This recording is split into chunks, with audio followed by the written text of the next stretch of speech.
여러분 안녕하십니까? 라디오 오늘 강지혜입니다. 오늘도 지역 감염이 계속해서 이어지고 있습니다. 안동에선 오늘도 태권도장 관련 코로나 확진 환자가 나왔는데요. 기존 확진자 가족 4명이 코로나19 양성 판정을 받았습니다. 지금까지 나흘 동안 태권도장 관련 추가 확진자는 모두 49명에 이르고 있습니다. 시에서는 계속해서 추가 환자 역학조사에 나섰고 밀접 접촉자와 감염 경로를 파악하고 있는데요. 코로나19가 지역사회로 확산하지 않도록 오늘부터 열흘 동안 자택에 머물러달라고 시민에게 당부했습니다. 오늘은 영주에서도 2명의 확진자가 나왔는데요. 서울 광진구 확진자의 접촉자로 무증상 상태에서 검사를 받아서 양성 판정을 받았습니다. 청송에서도 확진자 2명이 또 발생했고요. 역시나 서울 광진구 확진자의 접촉자라고 하는데요. 지역 감염 좀처럼 줄지 않고 있습니다. 확산 방지를 위해서 총력을 기울여야 할 때인 것 같습니다. 1월 29일 금요일 라디오 오늘 광고 듣고 시작합니다.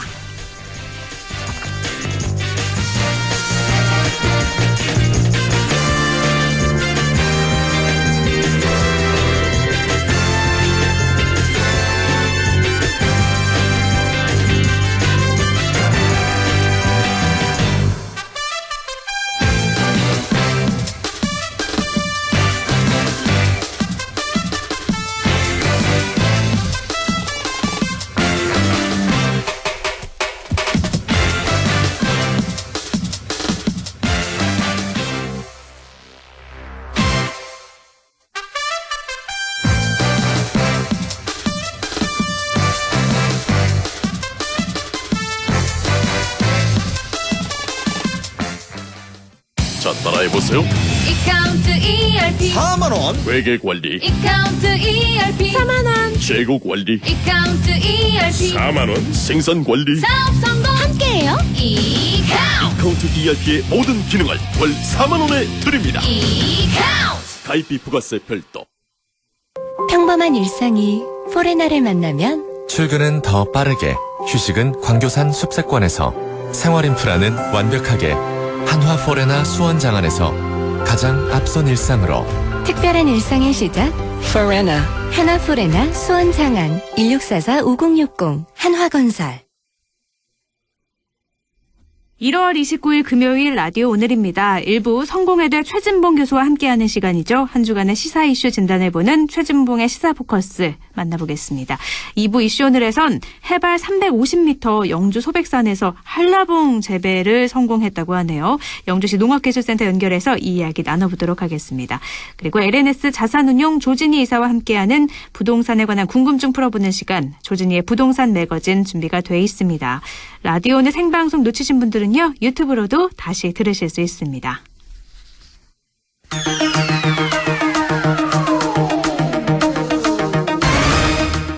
최진봉의 시사포커스, 성공회대 최진봉 교수와 함께합니다. 교수님 안녕하세요. 예, 안녕하십니까. 네, 오늘 주목할 만한 판결이 있어서 이 이야기로 시작을 해보죠. 조국 전 장관의 아들에게 허위 인턴 확인서를 써준 최강욱 대표.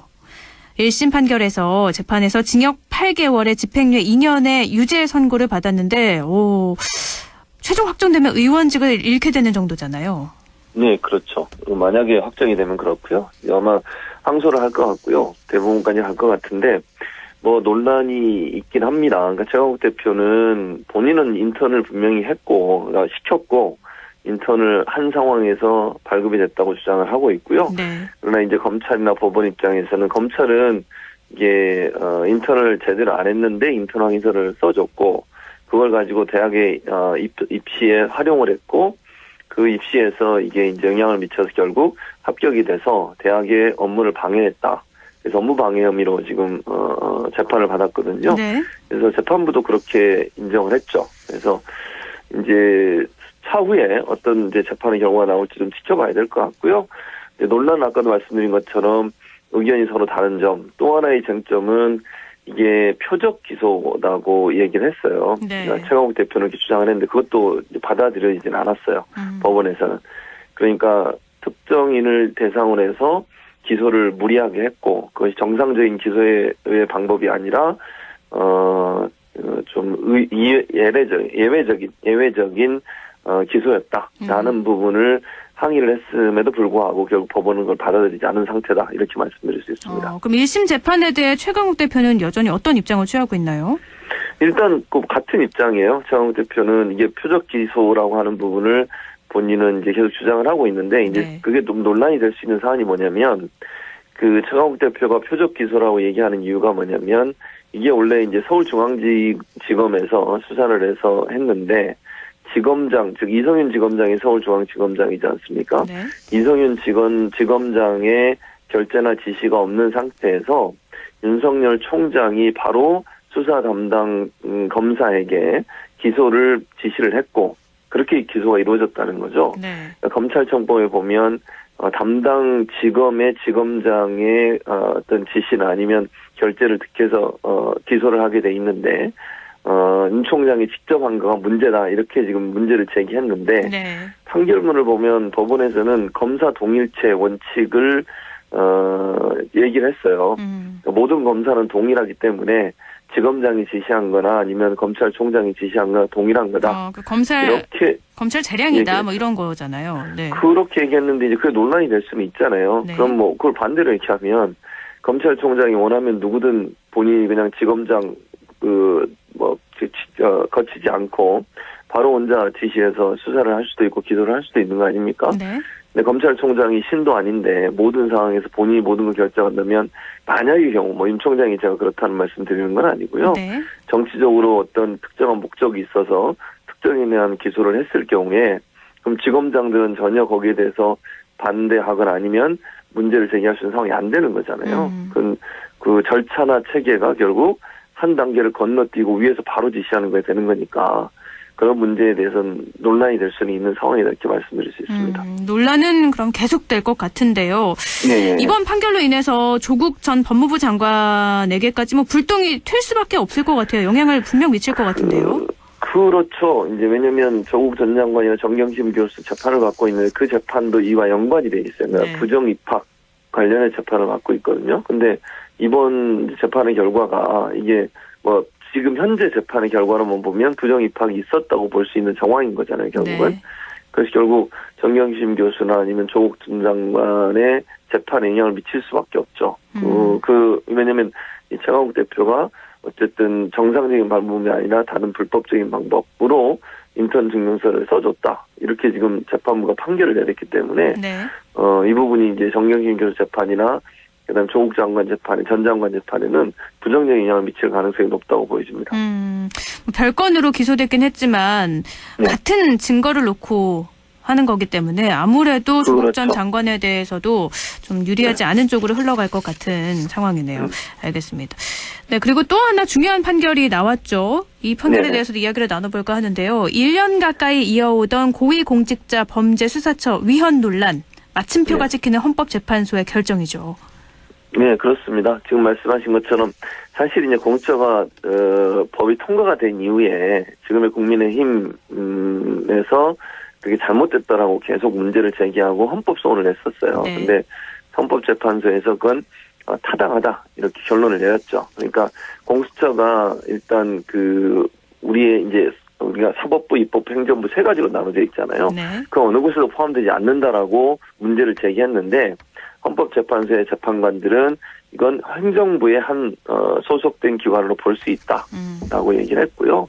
그리고 이제 그 기소권, 수사권이 검사에게만 있는데 공수처라고 하는 어떤 검찰과 독립된 또 다른 기관이 생기면서 검찰에게 부여된 수사권이 없는 곳에서 수사를 하게 된다. 이렇게 주장을 했었는데 그랬죠. 거기에 대해서 헌법재판소는 검찰에서 파견돼 나와서 근무하는 분들, 이런 분들이 거기에 있기 때문에 기소권이나 수사권을 갖는 건 전혀 문제가 없다. 이렇게 판결을 내렸죠. 그래서 결국 이제 지난하게 오랫동안 이루어졌던 공수처가 불법이냐 합법이냐 이 문제가 마침표를 찍게 됐어요. 그래서 아마 이제 야당에서야 공수처 출범을 반대했기 때문에 이걸 헌법재판소의 판결을 받아서 이걸 없애려는 의도를 가지고 그런 제소를 했지만 결론적으로 말씀드리면 헌법재판소의 판결은 공수처는 합법이고 공수처의 설치나 운영 자체는 법적으로 아무런 문제나 하자가 없다라고 결론을 내렸기 때문에 네. 더 이상 공수처가 뭐 불법이다 또는 위헌적 어떤 기관이다 이런 요구나 아니면 주장을 할 수 없는 상황이 된 거죠. 그래서 네.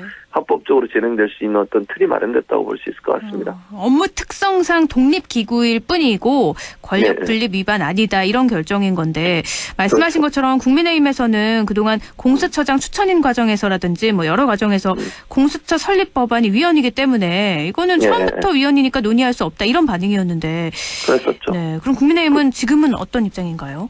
지금은 그냥 뭐 반발을 하고 있긴 해요. 실제 그 제소를 했던 의원 같은 경우에 헌법재판소가 정치적 판단을 내렸다 이렇게 주장을 하는데 뭐 그거야 정치적으로 정치 집단이 그렇게 할 수 있는 부분이라는 생각은 들지만 설득력을 얻기는 어려울 것 같고요. 반발을 한다 해도 다르게 특별히 할 수 있는 상황은 아니에요. 지금 이 상황은 뭐 헌법재판소 판결이 내려졌기 때문에 이게 헌법재판소가 2번, 3번 판결하는 것은 아니거든요. 이게 뭐 한 번으로 끝나는 결정이기 때문에 제가 볼 때 이제 국민의힘 입장에서는 본인들의 주장, 정치적 주장이 받아들여지지 않았고 결국엔 더 이상 이 문제 가지고 위헌적이다 이런 얘기를 할 수 있는 상황이 아니다 이렇게 볼 수 있겠습니다. 당 차원의 별다른 입장을 내는 건 없군요. 네, 그건 없고 개별적으로 이제 제소했던 의원이 있어요. 그 의원이 내놓은 의견을 보면 아까 말씀드린 정치적인 판결이다 이렇게 지금 비판을 하고 있죠. 네, 알겠습니다. 그리고 최근 국회에서 막말 논란이 있었죠. 더불어민주당 고민정 의원을 후궁에 빗댄 글을 올렸던 국민의힘 조수진 의원이 비판이 워낙에 세니까 하루 만에 사과를 했죠. 네, 그랬죠. 저는 뭐 당연히 사과를 해야 된다고 보고요. 저는 그건 막말이다 이렇게 봐요. 그러니까 저는 그냥 비판하고 뭐 이럴 수 있다고 보거든요. 비판이 잘못됐다고 보는 게 아니라 표현의 방식이 저는 큰 문제라고 생각해요. 아니 여성 정치를 후궁에 비유한다는 게 말이 됩니까? 입장 바꿔서 고민정 의원이 그러면 조수진 의원한테 후궁 얘기했으면 가만히 있었겠습니까? 제가 볼 때 그분 성격상 고민정 의원보다 한 몇 배는 더 화를 내셨을 거예요. 제 개인적인 경험으로 느껴봤을 때. 그런데 그런 말을 어떻게 할 수 있는지 잘 모르겠습니다. 저는. 그리고 후궁이 애를 낳아도 뭐 이런 대접을 받지 않는다 이런 표현은 고민정 의원 개인에 대한 어떤 막말 수준을 넘어서서 청와대 전체에 대한 막말의 수준이라고 저는 봐요. 어떻게 이런 표현을 할 수 있는지. 그리고 여성 정치인이 또 다른 여성 정치인한테 후궁 발언한 것도 저는 여성 폄하라고 보여지고요.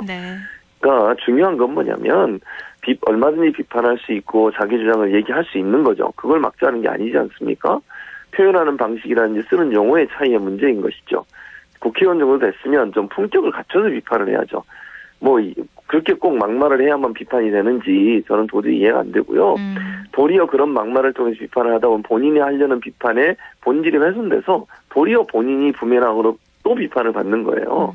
정치인들 사이에 있는 이런 잘못된 관행들이 반드시 끊어지는 계기가 돼야 된다고 저는 봅니다. 네, 그러니까 조수진 의원이 좀 정리를 해보면 이인영 여당 원내대표가 서울 광진 을에서 고민정 당선시켜주면 전 국민에게 100만 원씩 준다 했다고 해서 이게 금권선거다. 그러면서 조선시대 후궁이 왕자를 낳았을 때 이런 대우는 못 받을 것이다라고 말을 한 건데요. 뭐 사과는 했지만 이대로 끝날 것 같지 않더라고요. 더불어민주당 국회 윤리위원회 제소를 했고 고의원도 모욕이라면서 고소를 했잖아요. 네, 그렇습니다. 뭐 당연히 저는 그래야 된다고 봐요. 왜냐하면 이게 그냥 사과하는 거 끝나버리면 또다시 이런 비슷한 일이 발생할 수 있지 않겠습니까? 누군가 또 나와서 막말하고 논란이 되고 이러면 또 사과하고 그냥 어물쩍 넘어가고 이러면요 정치권에서 이런 막말이 사라질 수가 있겠냐는 거죠. 당연히 저는 윤리위에 제소해야 된다고 보고요. 다만 저는 또 좀 걱정되는 건 이런 거예요. 윤리위원회가 과연 국회 윤리위원회가 국회의원에 대해서 제대로 된 처벌을 한 적이 있습니까? 한 번도 없습니다. 5.18 망언하고 세월호 유가족들에서 망언하고 이런 망언했던 사람 그냥 아무 처벌 안 받고 그냥 끝났습니다. 윤리위에 제소돼서 한 건도 제대로 된 어떤 처벌이 된 적이 없어요. 저는 이번 기회에 이런 막말하는 사람들에 대해서 따끔하게 혼을 낼 수 있는 그런 어떤 결과가 반드시 윤리에서 나와야 된다. 그렇지 않는다고 하면 제 식구 감싸기 국회마저도 여야를 떠나서 제 식구 감싸기 한다는 비판을 피할 수 없을 거라는 생각이 들고 고의원도 민형사상 처벌 제소를 하겠다고 그랬어요. 그래서 그 부분도 저는 진행하는 게 맞다고 봐요. 이런 일들이 반복되지 않게 하기 위해서는 이 법적으로 잘못된 부분을 바로잡을 수 있는 기회를 갖는 것이 반드시 필요하다. 그렇지 않으면 또다시 이런 막말하고 돌아서서 잠깐 있다가 비난이 커지면 사과하고 이런 잘못된 관행이 계속될 수밖에 없기 때문에 이 문제가 여기서 그냥 일단락되기는 조금 아닌 것 같다. 이런 생각이 듭니다. 여태까지는 항상 윤리위원회에서 별다른 처벌이 없었는데 이번에 조 의원에 대해서는 처벌이 좀 있을까 싶기도 하거든요. 그렇죠. 저도 그런 생각이 들어요. 그래서 저는 국회가 욕을 먹는다고 생각해요. 비판을 받고. 네. 자기들 제 식구 감싸기 계속 하잖아요. 거기 이 윤리위원회 가면요. 저는 개인적으로 여야도 없는 것 같아요. 그냥 같은 국회의원이에요. 네. 그러니까 같은 국회의원끼리 뭐 서로 감싸주고 적당히 봐주고 이러면서 넘어가는 일들이 반복되는데 국민은 화가 나는데 국회는 자기들 감싸기는 제 식구 감싸기는 열심히 하다 보니까 계속 국회에 대한 신뢰가 떨어지고 무너지는 거죠. 네. 이번에는 그렇게 접근하지 말고 원칙에 입각해서 결과를 내놓는 게 맞다라고 생각을 합니다.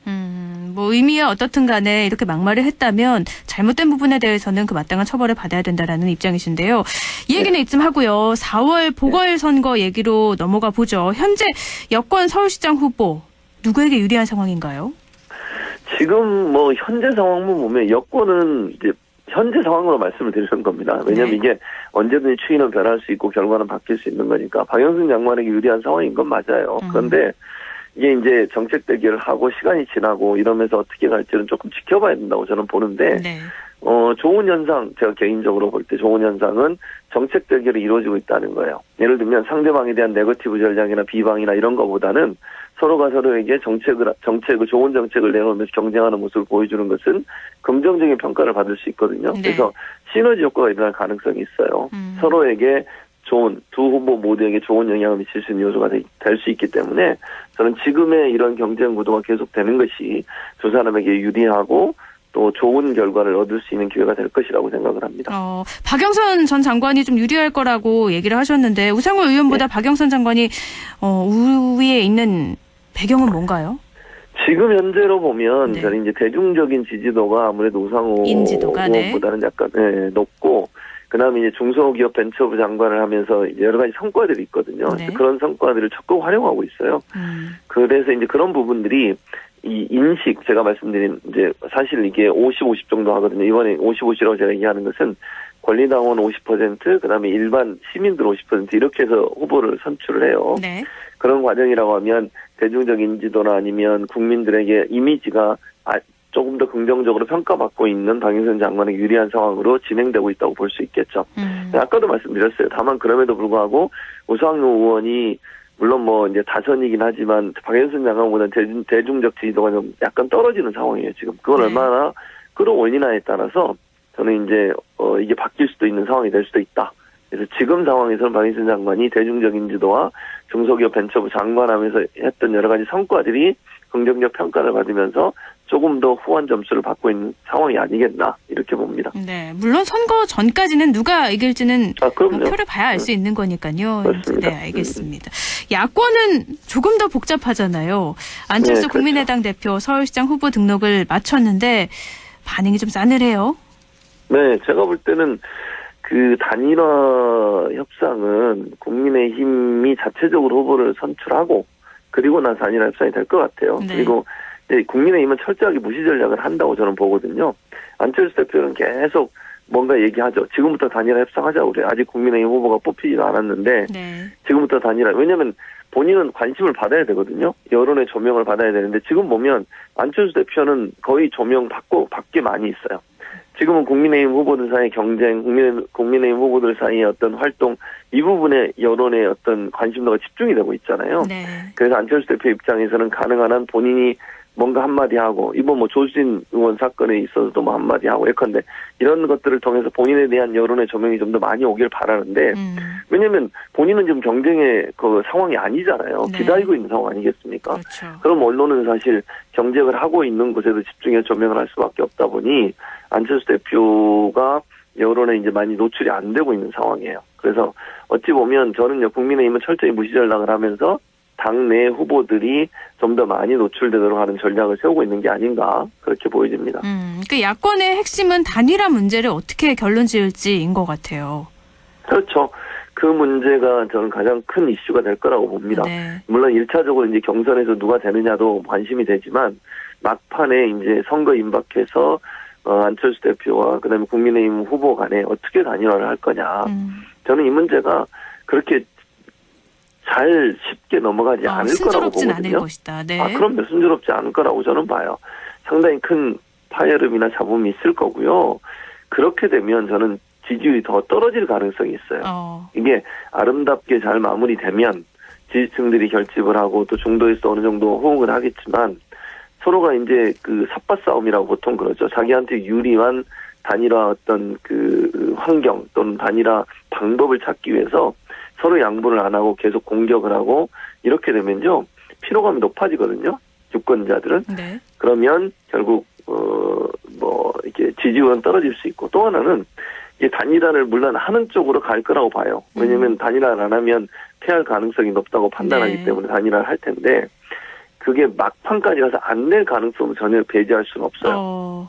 왜냐면 안철수 대표 같은 경우 이번이 이제 정치적으로 거의 마지막 승부수라고 볼 수 있는데 네네. 본인이 후보가 안 되는 상황을 상정하지 않을 거라고 저는 보거든요. 네, 개인적으로. 알겠습니다. 그렇다고 하면 수단과 방법을 가리지 않고 본인이 후보가 돼야 되는 상황인데 그게 본인한테 유리하지 않는 쪽으로 갔을 경우에 과연 그걸 받아들일까. 그 부분에서 그러면 막판에 본인도 그냥 끝까지 출마하겠다 이렇게 나오는 경우가 생길 수도 있다는 거죠. 물론 그 가능성은 지금 현재는 좀 낮아요. 그러나 그 가능성도 완전히 배제된 건 아니란 말씀 드리는 겁니다. 네, 알겠습니다. 오늘 여기까지 듣죠. 말씀 고맙습니다. 네, 감사합니다. 최진봉의 시사포커스 성공회대 최진봉 교수였습니다. 라디오 오늘 1부는 여기까지고요. 잠시 후 2부에서 뵙겠습니다.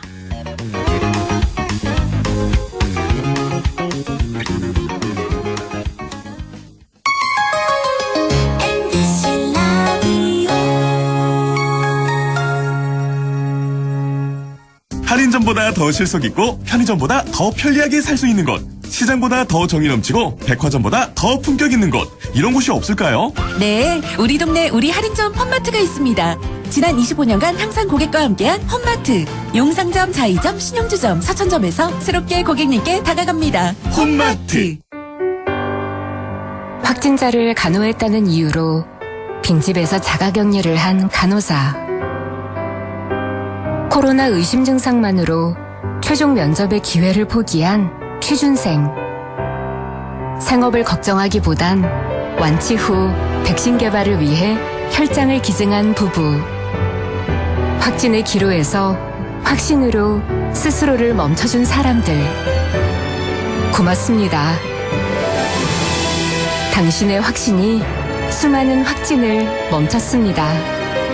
공익광고협의회.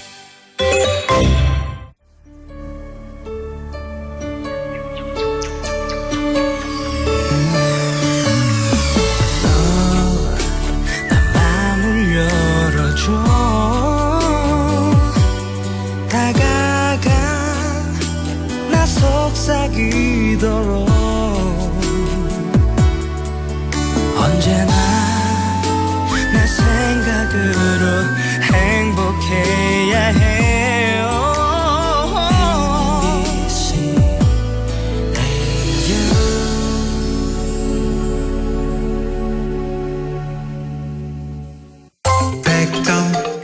MBC 라디오 100.1 MBC 라디오 오늘 2부 순서 이슈 오늘입니다.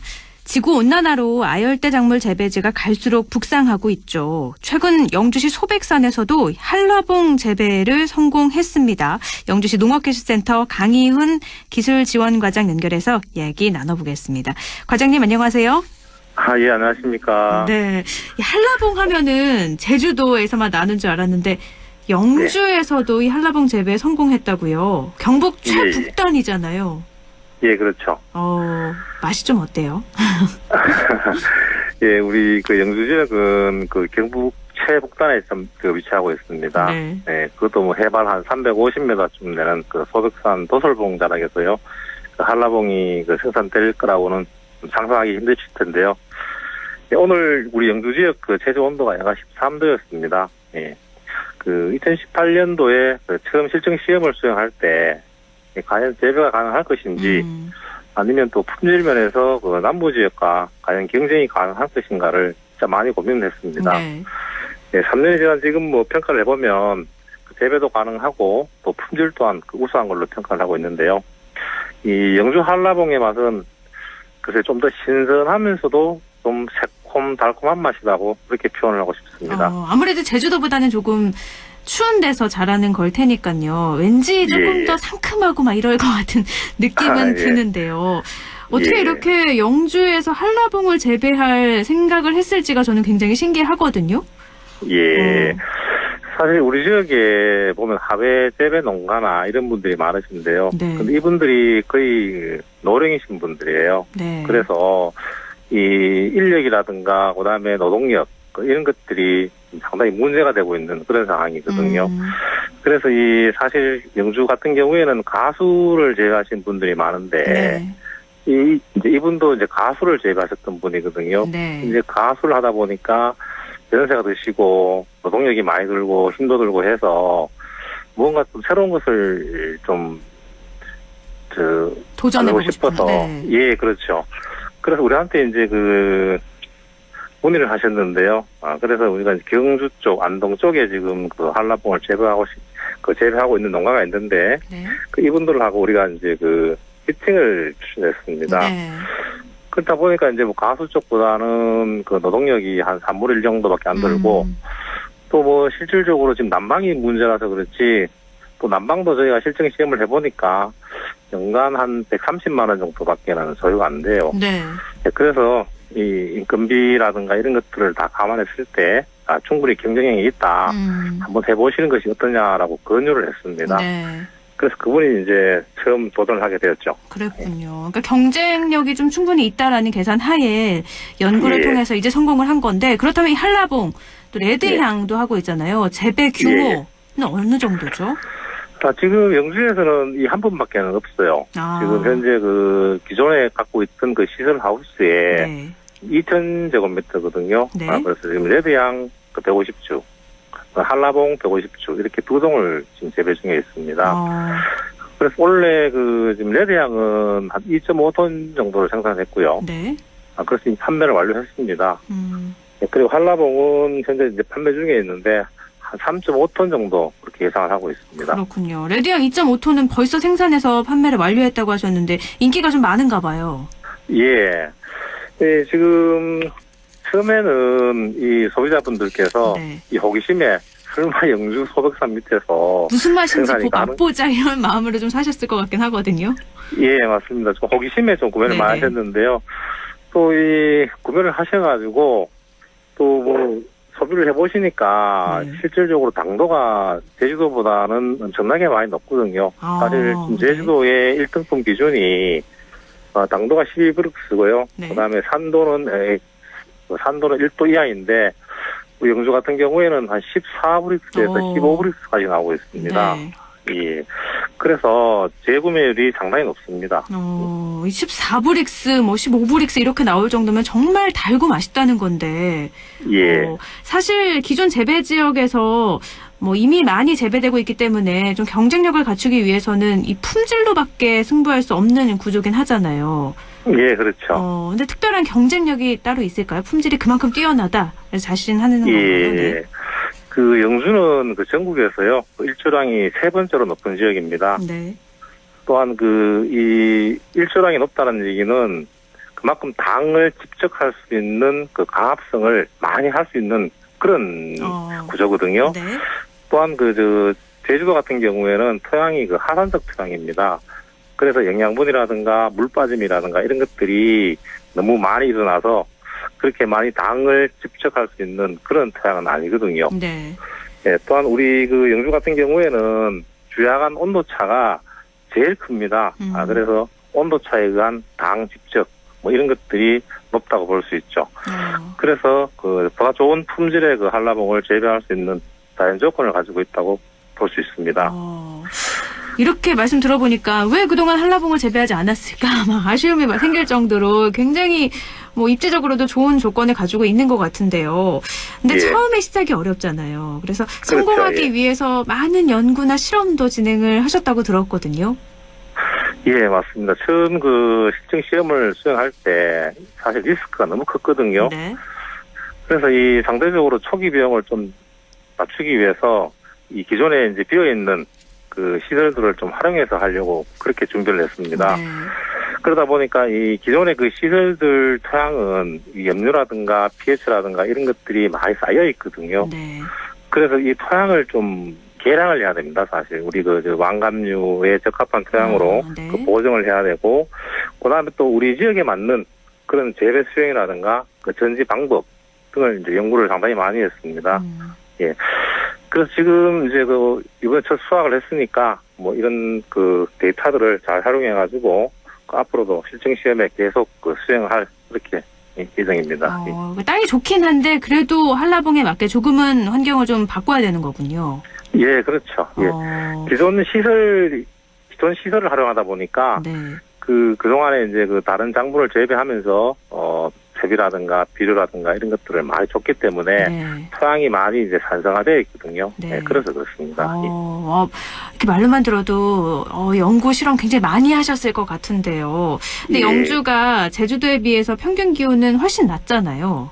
예, 예. 재배 환경은 토양 말고도 또 많은 것들이 필요할 것 같거든요. 지금 그 시설 하우스가 2중 구조인데요. 2중 구조 하우스인데 지금 난방 같은 경우에는 지금 전열 온풍기를 사용하고 있습니다. 네. 예. 온풍기. 근데 예, 아까 예. 그 전기료가 한 130만 원 나왔다고 하셨잖아요.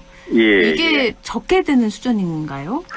이게 이제 그 보통 그 기계가 그 300평에 5대씩 들어가 있거든요. 네. 근데 이제 이 5대가 한 대당 3kW입니다. 3kW인데 네. 여기 이제 기본 전력을 계약 전력이 이제 대당 한 8만 원 정도 하고요. 한 대에 8만 원. 네. 예, 예. 그리고 이제 한 대당 월 전기료가 7,500원 정도 나옵니다. 네. 네, 이렇게 계산을 해보면은 연간 한 130만 원 정도 그렇게 나오고 있습니다. 그럼 다른 걸 재배할 때는 이거보다 조금 더 나오나요? 일반적으로? 예, 당연하죠. 지금 같은 경우에 거베라 같은 경우에는 네. 거의 한 300평당 한 600만 원에서 700만 원 이상 지금 나오거든요. 네. 예. 그리고 저희 같은 경우에는 이 망감류 같은 경우에는 최저 온도를 한 3도 정도로 맞춰놓고 있습니다. 네.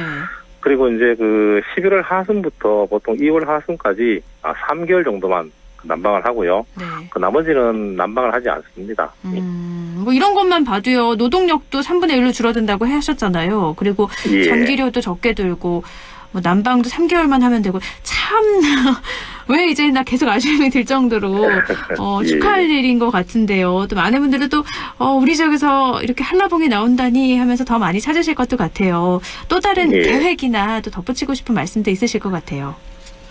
예, 그래서 이제 사실 그 경쟁력을 갖추기 위해서는 그 일정 부분 재배 기술도 필요하지만은 면적이라든가 그다음에 생산량이 기반이 돼야 됩니다. 그래야지만이 그 협상력이나 그 교섭력이 생기거든요. 네. 예. 그래서 일정 부분 지금 재배 면적을 지금 검토하고 있습니다. 그래서 지금 현재 우리 지역에 기존에 그 활용하던 그 시설 하우스를 갖고 계신 분들 중에서 이 망감류 재배를 희망하시는 분들한테 지금 저희가 조사를 하고 있습니다. 네. 그래서 한 2025년까지는 한 10농가 정도 해서 한 300톤 정도 네. 그렇게 한번 생산해 볼 계획입니다. 그렇군요. 지금 재배되는 한라봉이나 이런 거는 호기심에 많은 분들이 구매를 하신다고 하셨는데 어느 통로를 통해서 구매할 수 있나요? 지금 영주 그 로컬 푸드 판매장하고요. 네. 그다음에 농협 판매장, 그다음에 하나로마트 등에서 판매를 하고 있습니다. 네, 알겠습니다. 2025년까지 300톤 이상 늘릴 예. 예정이라고 하니까요. 예. 저도 궁금해지네요. 먼저 꼭 맛보도록 하겠습니다. 네, 오늘 말씀 예, 고맙습니다. 예, 감사합니다. 네, 영주시 농업기술센터 강희훈 기술지원과장이었습니다. 라디오 오늘에서는 청취자 여러분의 참여를 기다리고 있습니다. 우리 지역에서 발생한 사건 사고 소식이나 함께 토론하고 싶은 내용을 안동 MBC 홈페이지 라디오 오늘 게시판에 올려주시기 바랍니다. 전화와 문자 참여도 하실 수 있습니다. 전화는 851국에 7191번, 문자는 샵 0913번으로 보내주시면 됩니다. 문자는 단문 50원, 장문 100원의 정보 이용료가 있습니다. 여러분의 많은 참여 바랍니다.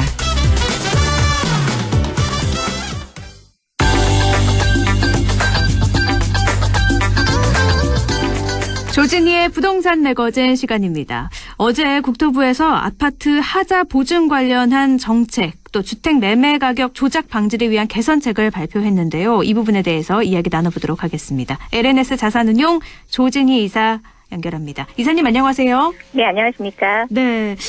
부푼 꿈을 갖고 새 아파트에 입주를 했는데 하자가 발생해서 마음고생 겪고 있다는 뉴스 참 많이 들었는데 이제는 네. 이런 문제 조금 빨리 해결할 수 있는 법안이 나온다고요?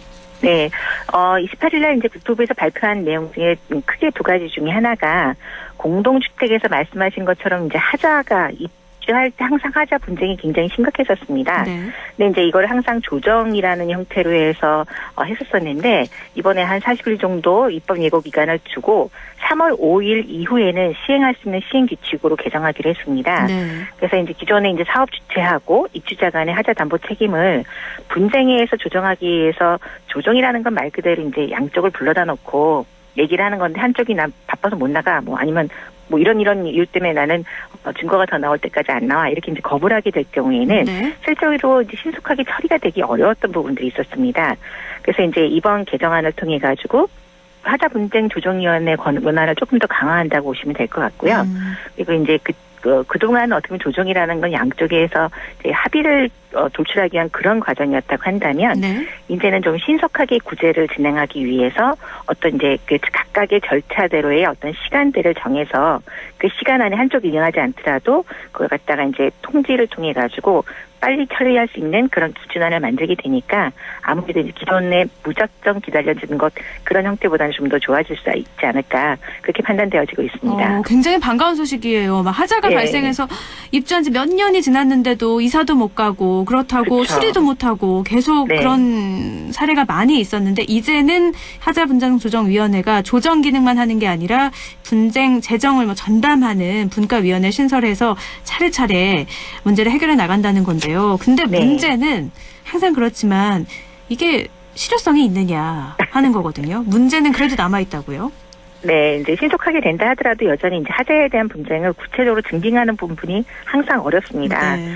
예, 최근 들어서 이제 저희 직쿵 얘기 나오면서 뭐 유명 연예인 집안에서의 아이들 문제라든가 이런 것들이 계속 되드날 만큼 가장 민감한 것 중에 하나가 층간 소음 문제입니다. 네. 이거는 이제 뭐 하자뿐만 아니라 실제 살면서도 겪는 문제들인데 건설사 입장에서는 항상 우리는 감리 기준에 맞춰서 통과되는 기준안을 건설을 했다라고 얘기를 하고 소유자들은 입주해서 보니까 너무 심각하게 소음도 많이 나고 위층에서 하는 음식 냄새가 우리 집에도 들어온다. 이런 어떤 세대적 문제가 굉장히 큰 경우들이 아주 줄곧 보여지는 부분 중에 하나입니다. 네. 그렇다고 해서 이걸 뭐 시공제를 일일이 이제 일반 소비자들이 어떤 걸 사용했는지 알 수도 없고 그쵸. 어떤 것들에 대한 기준이 전문적이지 못하다 보니까 이런 것들에 대한 대항력이 항상 없었습니다. 그래서 이번에 이제 분쟁 조정위원회를 만드는 것도 중요한데 기왕이면 시공 감리 상태에서 소비자들이 좀 더 쉽게 이해할 수 있는 그런 어떤 내용들이 담겨져 있는지 구체적으로 어떤 걸 사용을 했는지 이런 것들이 좀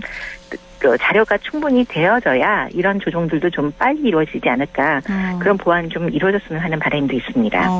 그러네요. 층간소음으로 문제가 있는데 그걸 뭐 다 뜯어볼 수도 없는 거고. 그렇죠. 네, 입주하는 사람한테 답답한 노릇이었는데 그거에 대해서는 아직 구체적인 방안이 나와 있지는 않은 거군요. 그렇죠. 알겠습니다. 네. 그런데 또 보니까 공동주택 하자 관리 체계 강화한다고 하면서 입주자의 하자 보수 대행하는 관리 주체가 하자 청구 내역을 보관하도록 의무화하기로 했다고 하는데 이건 또 무슨 얘기죠?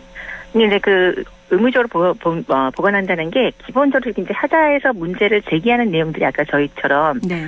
이제 막연하게 당신네들이 어떤 민감도다 이렇게 이제 시공사 측에서 얘기를 하고 그게 아니라 이제 구체적으로 입주자 입장에서는 그걸 또 거꾸로 증빙을 해야 되는 입장이 되다 보니까 네. 제가 지금 잠깐 말씀드렸던 것처럼 이제 기본적으로 시공을 했었을 때 어떤 기준안, 표준안 이런 것들로 했다라는 네. 어떤 그 정책 내용들이나 그것들이 이제 감리화됐던 내용들이 보관이 되어 있어야 그걸 기준으로 해서 예를 들어서 단순하게 위에는 그냥 소비자 기준 논다면 예를 들어서 이제 벽돌을 10cm짜리를 세웠다 이렇게 했는데 실제 가보니까 아니다 이렇게 되면 이제 그걸 비교할 수 있는 그런 기준안이 되잖아요. 네. 그러니까 그런 세부 항목들의 목록 기준안도 이번에 이제 같이 보관할 수 있도록 그런 이제 정책들이 나오는 상황이라고 보시면 될 것 같습니다. 이런 자료를 다 보관하고 있으면 입주자 입장에서는 피해가 있을 때 그거 비교해보자 할 수 있으니까 그렇죠. 도움이 되겠네요. 예. 알겠습니다. 또 또 부동산 거래에 있어서 연초부터 매매 거래 관련해서 정부가 강도 높게 조사를 하고 있는데 네. 그중에 하나가 주택 매매 계약 취소 내용까지도 기록에 남기기로 했다고 했는데 이건 무슨 의미가 있는 거죠? 저희가 이제 일반적인 분들이 그 집을 구하려고 하면은 뭐 인터넷 포털 사이트나 아니면 동네 부동산에 가서 이런 집을 가려고 하는데 요즘 가격이 얼마나 있어요? 물어보고 매물이 있다고 하면 이제 가서 보신 형태로 움직이십니다. 대부분 그렇죠. 네. 그렇죠. 예. 근데 이제 허위 매물 못 돌리게 하고 나서부터는 어떤 증상들이 나타났냐면 그 매물이 있다고 해서 갔더니 실제 실거래가가 이렇게 돼서 지난달 비해서 아니면 뭐 지난주에 비해서 그 사이 이렇게 올랐어요라고 하면서 그 근거 자료를 대부분 이제 부동산에서 내놓는 자료들이 실거래가 신고 기준입니다. 근데 이 실거래가 신고에 어떤 허점이 있었던 게 뭐냐 하면 일단은 뭐 예를 들어서 이제 1억짜리 집을 1억 5천에 계약한 걸로 해서 신고를 하고 실제적으로 저희가 이 계약이 완성이 되려면 잔금까지 치러야 되는데 계약만 하고 해지되는 경우들도 많습니다. 근데 이제 실거래 신고는 한 달 안에 하다 보니까 일단은 이제 매매 가격이 1억이 아닌 1억 5천으로 거래가 신고가 되는 거죠. 그럼 이제 제2차로 오신 손님들 입장에서는 동네 분들도 마찬가지고 파시는 분들도 마찬가지고 사는 분도 실거래가 이제 1억 5천에 거래됐으니까 이게 이제 실제 거래 가격인가 보다 하고 올매개점을 끌고 이제 가격을 수용하게 되는 건데 그러다 보니까 이제 가격을 많이 오르는 아파트 뭐 일주일에 몇 억씩 올랐다 이런 사례들이 대부분 이렇게 허위로다가 계약 신고하고 취소하고 이런 경우들이 너무 많았습니다. 그래서 이제 소비자 피해를 줄이기 위해서 실제 거래가 완성이 된 실거래가인 건지 아니면 이렇게 취소를 통해 가지고 나온 거래인 건지를 좀 보면 그거에 대해서 이제 조정을 할 수 있는 그런 권리가 생겨날 수도 있으니까 앞으로는 국토부 이제 시스템 자체에서 2월 1일부터 실행을 합니다. 그래서 이제 실제 실거래가 공개 시스템 운영 방식에서 허위 계약으로 신고가를 올리지 않게끔 이렇게 이제 만든다는 그런 내용들입니다. 그러니까 원래 보통 계약을 하면 계약금을 내고 중도금 내고 잔금 치러서 거래가 다 완료가 되는데 그 이후에 실거래가가 신고되는 게 아니라 계약금만 내면 실거래가에 바로 신고를 해버렸던 거거든요. 그렇죠. 이제 대부분 이제 그 중개거래에서 그런 수수료 부분이나 이런 것들을 숨기기 위해서 거래 신고를 안 하는 사례가 워낙에 많았다 보니까 매매 계약을 맺은 시점에서 무조건 한 달 안에 신고를 하게끔 중개사들한테 얘기를 그런 업무 지시가 내려왔습니다. 그러다 보니까 이제 관할 시군구에서는 거래 가격을 이제 신고한 가격으로 봐야 되고 그게 또 이제 전체적인 이제 온라인상에서 실제 거래된 내용으로 계약이 성사된 것처럼 보여지게 되니까 실거래가 신고도 어떻게 보면은 신고된 그 계약 기준으로 이제 잡혀지게 되다 보니까 거래가 완성이 된 건지 아닌지 여부는 일반인들이 볼 수가 없었던 거죠. 그 일반인들은 이거 정말 알지 못했던 사실인 것 같은데요. 집값 올리기 그러면 굉장히 좋은 허점이었네요. 실거래가로 해서 계약만 하고 또 취소하고 또 뭐 1억을 2억으로 했다가 취소하고 이러면 거래는 2억으로 된 거니까 그다음 집내 또 2억으로 내놓고 이렇게 되는 거예요. 그렇죠. 이런 허점들을 좀 잡게 된 건데요. 그러면 이렇게 거래가 이루어져도 몰랐다는 건데 매년 이런 정책들이 나오니까 부동산 정책이 선거 시점 되면 새롭게 나오잖아요. 네. 무주택 실수요자 대출 규제 완화 얘기도 이번에 나오는 것 같은데요. 네. 이거는 실효성이 있을까요? 저희도 저는 이제 개인적으로 이런 말씀드려 죄송하지만 실질적으로 이제 어떤 조정 지역, 어떤 구역이 지정되게 되면 대출 규제까지 일괄적으로 다 가게 됩니다. 그럼 실질적으로 2030이 이번에 연끌을 하게 됐던 것도 대출을 받을 수 있을 때 받아서라도 집을 사야 된다라는 그런 입장이었고 아니면 규제가 들어가기 전에 대출부터 받자 이런 것들이 너무 많았습니다. 그래서 실제적으로 무주택 실수요자들 1세대 처음 구입하시는 분들한테 대출 규제 예전처럼 LTV 기준으로 거의 70%까지 돼서 장기 20년, 25년 상환을 하게 되면 매달 내가 생활비를 벌어야 되는 것들에 대한 부담감도 좀 덜면서 집에 대한 불안감도 덜다는 뜻에서는 저도 찬성을 하고 싶은데 문제는 이게 이제 지금 올라있는 가격 기준으로 놓고 본다고 한다면 여전히 부담되는 것들이 똑같습니다. 그래서 특히 이제 국토부에서는 이번에 이 내용을 좀 반대를 하고 있는 게 이런 대출을 완화시켜줌으로 인해서 오히려 지금은 사야 되는 시점이다라고 국가가 나서는 게 아니냐. 이렇게 이제 계속 얘기를 하고 있는 상태입니다. 근데 지금 이제 집값들이 계속 오르고 있는 게 저금리 기조도 계속되고 있고, 그다음에 이제 고분양가 규제를 전국으로 하다 보니까 그걸 사업을 시행하는 건설사나 시행사들이 공급을 일단 늦춰서 다시 재평가를 받으면서 기존 주택 가격은 계속 하락하지 않고 오르는 현상이 있다 보니까 그런 면에서는 아무래도 이제 이 장기로 뭔가를 좀 더 낮출 수 있는 어떤 상품들이 나와줘야지 단순히 대출 양을 늘려준다거나 한도를 늘린다는 것이 실수요자들한테 큰 도움이 될 것 같지는 않습니다. 대출을 늘려주면 지금 같은 시기에는 대출 받아서 집을 또 살 것 같은 문제가 또 있는데 그렇죠. 알겠습니다. 오늘 여기까지 듣죠. 말씀 고맙습니다. 예, 감사합니다. 네, LNS 자산운용 조진희 이사였습니다.